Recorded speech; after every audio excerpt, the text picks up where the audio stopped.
নমস্কার বন্ধুরা, আজকে আমরা জানব শ্রীমতী রাধারানীর জন্মলীলা রহস্য। রাধে রাধে বাংলা চ্যানেলে নতুন হলে অবশ্যই সাবস্ক্রাইব করে দেবেন।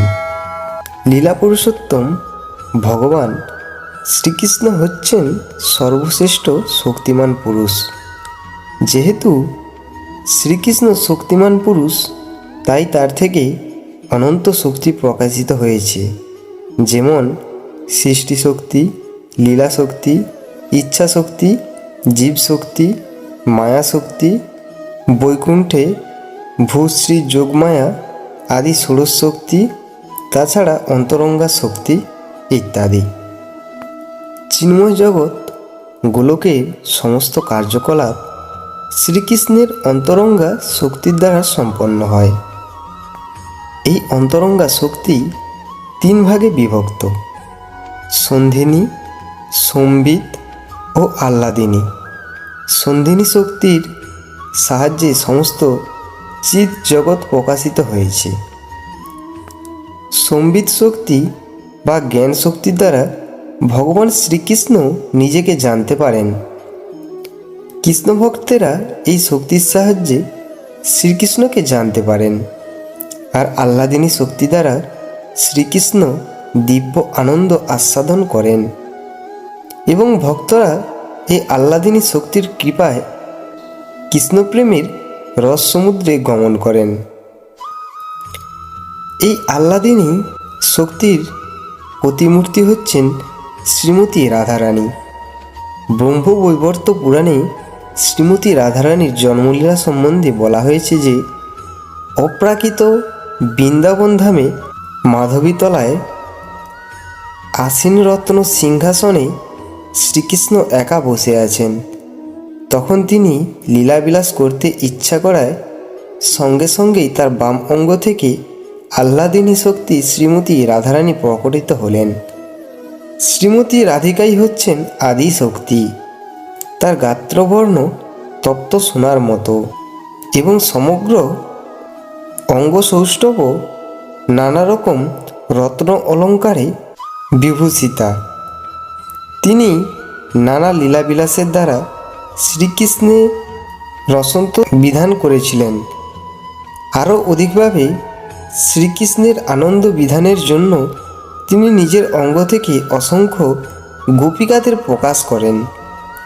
এই সমস্ত বজাঙ্গনারা রূপে গুণে সর্বোত্তমা ছিলেন। সুতরাং শ্রীমতী রাধারানী ও তার কায়বুহ গোপিকাদের মায়াবদ্ধ জীবদের মতো জন্মগ্রহণ করতে হয়নি। তারা শ্রীকৃষ্ণের আহ্লাদিনী শক্তির প্রকাশ। তারা গোলকে শাশ্বতকাল ধরে অবস্থান করছেন এবং শ্রীকৃষ্ণের সঙ্গে লীলাবিলাস করে কৃষ্ণপ্রেম আস্বাদন করছেন। ব্রহ্মার দিবসের মধ্যে ভগবান শ্রীকৃষ্ণ যখন ভৌম বৃন্দাবনে বা এই জড়জগতের মধ্যে প্রকাশিত বৃন্দাবনে অবতরণ করেন, তখন তার লীলায় অংশগ্রহণ করবার জন্য তার আহ্লাদিনী শক্তি শ্রীমতী রাধারানী ও তার কায়বুহ সখীরা যদিও তাদের শাশ্বত চিন্ময় রূপ নিয়ে আবির্ভূত হন, তবুও আমাদের দৃষ্টিতে আমরা দেখতে পাই যে তারা যেন জন্মলীলা প্রকট করেছেন। যেহেতু আমরা মায়াবদ্ধ জীব, তাই আমাদের কৃপা করবার জন্য তারা আমাদের মতো জন্মলীলা পরিগ্রহ করেন। প্রকৃতপক্ষে তাদের জন্ম ও কর্ম সবই দিব্য বা অপ্রাকৃত। পদ্মপুরাণের উত্তরখণ্ডে শিব পার্বতী সংবাদে ভৌম বৃন্দাবনে শ্রীমতী রাধারানীর জন্ম সম্বন্ধে আমরা জানতে পারি যে, বৃন্দাবনে বিষভানু রাজা নামে এক পরম ভক্ত বাস করতেন। তার কীর্তিদা সুন্দরী নামে এক পতিপ্রাণা স্ত্রী ছিল। তারই গর্ভে ভাদ্র মাসে শুক্লাষ্টমী তিথিতে মধ্যাহ্নে শুভক্ষণে শ্রীমতী রাধারানী জন্মগ্রহণ করলেন। কন্যারত্ন দর্শনে সমগ্র বৃন্দাবন দিব্যানন্দে মগ্ন হলেন। কন্যার রূপে সকলে মুগ্ধ হলেও তার চোখ নিম্নলিখিত ছিল বলে সকলেই মনে করল কন্যাটি অন্ধ হয়ে জন্মগ্রহণ করেছে। রাধারানীর চোখ মুদ্রিত হয়ে থাকার কারণ হচ্ছে, একদিন গোলকে কৃষ্ণ রাধারানীকে জ্ঞাপন করলেন যে তিনি অতি শীঘ্রই পৃথিবীতে অবতরণ করবে। সুতরাং রাধারানী যেন সেখানে অবতরণ করেন, কেননা সেখানে উভয়ের মধ্যে বিচিত্র মাধুর্য লীলা বিলাস হবে। শ্রীকৃষ্ণের কথা শুনে রাধারানী বললেন যে যদি তাকে পৃথিবীতে অবতরণ করতে হয় তাহলে পরপুরুষের মুখ দর্শন করতে হবে। কিন্তু রাধারানী শ্রীকৃষ্ণের রূপমাধুরী ছাড়া অন্য কিছুই দর্শন করেন না, তাই তার পক্ষে পৃথিবীতে জন্মগ্রহণ করা কী করে সম্ভব। রাধারানীর কথা শুনে শ্রীকৃষ্ণ বললেন যে সেই জন্য তার চিন্তার কোনো কারণ নেই, রাধারানী সবসময় কৃষ্ণকেই দেখতে পাবেন। এভাবেই আশ্বস্ত হয়ে তবেই হরিপ্রিয়া রাধারানী মর্তলোকে অবতীর্ণ হতে রাজি হয়েছিলেন। প্রকৃতপক্ষে ভৌমজগতের বৃন্দাবন ধাম আর চিন্ময় জগতের সর্বোচ্চ লোক গোলক বৃন্দাবনের মধ্যে কোনো পার্থক্য নেই। ভগবান শ্রীকৃষ্ণের ইচ্ছাতেই চিন্ময় গোলক বৃন্দাবন এই জড়জগতে প্রকাশিত হয়েছে। ভগবান শ্রীকৃষ্ণ যখন এই জড়জগতে অবতরণ করতে চান তখন তিনি তার নিত্য পার্শ্বদবৃন্দ ও চিন্ময় ধাম সহ অবতরণ করেন।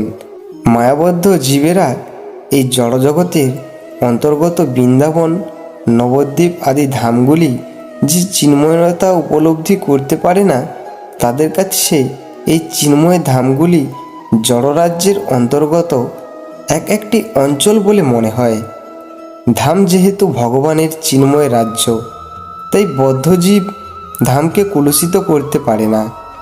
যারা ধামে এসে পাপকর্ম চরিতার্থ করে, প্রকৃতপক্ষে তাদের কার্যকলাপ ধামের উপরমেয়া রচিত আবরণের জালের মধ্যেই সীমাবদ্ধ থাকে।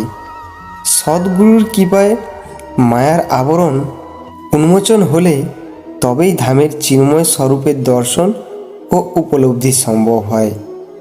এদিকে বিশ্বভানু মহারাজের নিমন্ত্রণে রাধারানীর শুভ জন্ম উৎসবে নন্দ মহারাজ স্ত্রী ও পুত্রসহ রাজার রাজপুরীতে এসে উপস্থিত হলেন। তারা পরস্পরে আনন্দে কোলাকুলি করছিলেন। তখন এক ফাঁকে শিশু কৃষ্ণ এসে হামাগুড়ি দিয়ে শিশু রাধারানীর কাছে গিয়েছিলেন, আর রাধারানী চোখ খুলে শিশুরূপে কৃষ্ণকে দেখেছেন। এভাবেই উভয়কে দর্শন করে দিব্য আনন্দে নিমগ্ন হন। ইত্য বছরে বিশ্বভানু রাজা অন্তঃপুরে প্রবেশ করে দেখলেন রাধিকা চোখ উন্মিলিখিত করে কৃষ্ণের দিকে তাকিয়ে আছে। তখন তিনি আনন্দের আতিশয্যে উভয়কে কোলে তুলে নিলেন এবং বুঝতে পারলেন যে কৃষ্ণই রাধাকে চক্ষুদান করেছেন। রাধার চক্ষু উন্মিলনের খবর পাওয়া মাত্রই সমগ্র ব্রজবাসীরা আনন্দে উৎফুল্ল হয়েছিলেন। শ্রীমতী রাধারানী হচ্ছেন অন্তরঙ্গা শক্তি, আর বহিরঙ্গা শক্তি পার্বতী বা দুর্গা। আমরা জীব শক্তি, আমরা মাঝখানে পড়ি। যখন আমরা কৃষ্ণের সেবা করব তখন আমরা অন্তরঙ্গা শক্তি রাধারানীর আশ্রয়ে থাকব। যদি আমরা মায়াকে না বলি, অর্থ মায়া যদি আমাদের বলেন ভোগ করো, আর আমরা যদি তাকে বলি না আমরা কৃষ্ণের সেবা করব, তাহলে আমরা অন্তরঙ্গা শক্তির অধীনের মধ্যে পড়ি। মায়া আমাদের যখন ভোগ বিলাস করার আয়োজন করে, আর আমরা যদি বলি হ্যাঁ হ্যাঁ আমরা ভোগ করতে চাই, তখন আমরা মহামায়ার অধীনে থাকি এবং আমাদের কর্মফল অনুযায়ী আমাদের মায়ার অধীনের মধ্যে সুখ দুঃখ পেতে হবে। তো বন্ধুরা, আজকে এই ছিল শ্রীমতী রাধারানীর লীলা রহস্য। যদি ভিডিওটি ভালো লেগে থাকে অবশ্যই লাইক করে দেবেন এবং চ্যানেলে নতুন হলে সাবস্ক্রাইব করতে ভুলবেন না। সবাই সুস্থ থাকুন, ভালো থাকুন। রাধে রাধে।